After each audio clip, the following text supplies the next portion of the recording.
एक बार एक गधा एक बाग में हरी घास खा रहा था। तभी एक बाघ वहाँ से गुजर रहा था।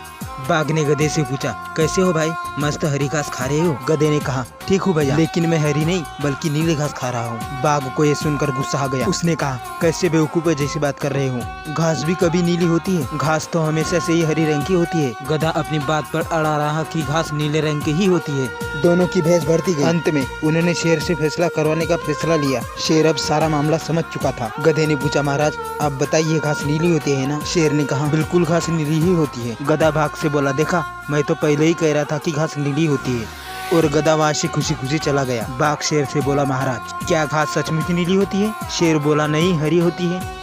बाघ ने कहा, फिर आपने उस मूर्ख गधे को समझाया क्यों नहीं? शेर मुस्कुराते हुए बोला, जब तुम जानते हो कि वो मूर्ख है तो उसको मेरी या तुम्हारे समझाने से कोई फर्क नहीं पड़ता, क्योंकि वह हमारी बात कभी नहीं समझेगा, बल्कि वह हमको अपने स्तर पर ले जाकर अपनी बात सच साबित करने की कोशिश करेगा, जिससे हमारी समय और शक्ति दोनों व्यर्थ जाएगा। निष्कर्ष दोस्तों, मूर्ख से बहस करना व्यर्थ है। मूर्ख व्यक्ति अपने बात पर अड़ा रहता है और वो अपनी गलती मानने को तैयार नहीं होता, और वो अपनी बात को साबित करने के लिए किसी भी हद तक जा सकता है। ऐसे में उससे बहस करने का कोई फायदा नहीं है, इससे केवल हमारा समय और ऊर्जा ही बर्बाद होगी।